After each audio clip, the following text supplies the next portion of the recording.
আসসালামু আলাইকুম। আমার আজকের রেসিপিতে আপনাদেরকে আরও একবার ওয়েলকাম। আজকে আপনাদের সাথে শেয়ার করব একেবারে ভিন্ন স্টাইলে ভিন্ন রকম পদ্ধতিতে তৈরি পাট শাকের চিপস।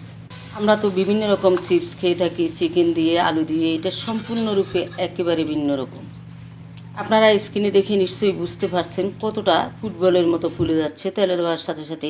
এটা দেখতে যেমন সুন্দর, খেতেও ক্রিস্পি এবং টেস্টি। এটা এমন একটা চিপসের রেসিপি, ছোটো থেকে বড় সবাই অনেক বেশি পছন্দ করবে। আমি আশা করছি আমার আজকের রেসিপিটিও আপনাদের কাছে অনেক বেশি ভালো লাগবে। একটা খেয়ে আমি দেখিয়ে দিচ্ছি এটা কতটা ক্রিস্পি। রেসিপি ভালো লাগলে লাইক, কমেন্ট, শেয়ার করবেন বেশি বেশি করে এবং চ্যানেলটি সাবস্ক্রাইব করে চ্যানেলে নিয়মিত হবেন। তো চলুন কিভাবে তৈরি করি। এখানে আমি পাট শাকের পাতা নিয়ে নিলাম। এটা আমার ছাদ বাগান থেকে, আমার গাছ থেকে নেওয়া। আপনাদের হাতের কাছে না থাকলে আপনারা বাজার থেকে নিয়ে আসতে পারেন। আর পাতাগুলো এমনভাবে নিতে হবে বটাটা যেন এভাবে থাকে। পাতা যেরকমই নিন না কেন সবগুলো একই সাইজের হতে হবে। যদি বড় নেন সবগুলো বড় হতে হবে, আর যদি ছোটো নেন সবগুলো ছোটো হতে হবে। এটাকে ধুয়ে পরিষ্কার করে একটা শুকনো কাপড় দিয়ে আমি পানিটাকে মুছে নিয়েছি। এখন চলে যাব আমি ব্যাটারটা তৈরি করার জন্য। এই ব্যাটার তৈরিতে আমার 2টা ডিম লেগেছে।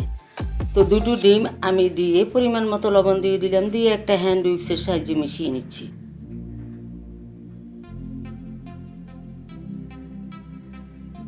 এবার বাকি উপকরণগুলো আমি অ্যাড করে দিচ্ছি। দিয়ে দিচ্ছি 1/3 কাপ ময়দা এবং 1/3 কাপ কর্নফ্লাওয়ার দিয়ে একটা চালনির সাহায্যে আমি চেলে নিচ্ছি। তো ব্যাটারটা যখন আমি মিশিয়ে নিলাম তখন আমার আরও একটু ময়দা এবং কর্নফ্লাওয়ার 1 টেবিল চামচ করে লেগেছে। সেই ভিডিওটা স্কিপ হয়ে গিয়েছে, সেই জন্য দেখাতে পারিনি। আপনারা এইভাবে 2টো ডিমের জন্য 1/3 কাপ ময়দা, কর্নফ্লাওয়ার দিয়ে আরও 1 টেবিল চামচ করে 2টি উপকরণও অ্যাড করে দেবেন। এইভাবে করে ভালো করে স্মুথ একটা ব্যাটার তৈরি করে নিতে হবে, ভালো করে মিশিয়ে নিতে হবে, একেবারে স্মুথ হতে হবে। ব্যাটারটা আমার তৈরি করা হয়ে গিয়েছে, এখানে আর মেশানোর মতো কিছুই নেই। এখন চলে যাব আমি ভাজতে। ঠিক ঘনত্ব এরকম হবে, আমি আপনাদেরকে দেখিয়ে দিলাম। তো এরকম একটা পাতা নিয়ে বটাটাকে ধরে আলতো করে এইভাবে ডিপ করে নিতে হবে, নিয়ে তেলে ছেড়ে দিতে হবে। আমি আগে থেকেই তেলটা গরম দিয়ে দিয়েছি। তেলটা গরম হওয়ার পর এখন হাই হিট থেকে আমি মিডিয়ামে করে সবগুলো এইভাবে ভেজে নিব। আপনারা স্ক্রিনে দেখে নিশ্চয়ই বুঝতে পারছেন কতটা ফুলছে এবং ফুলকো ফুলকো হচ্ছে। এটা দেওয়ার সাথে সাথেই কিন্তু ফুলে ডাবল হয়ে যাচ্ছে।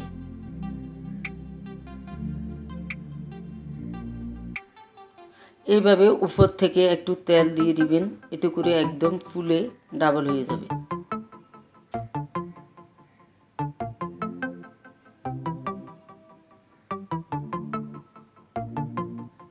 এইভাবে করে সবগুলো আমি তৈরি করে নিব।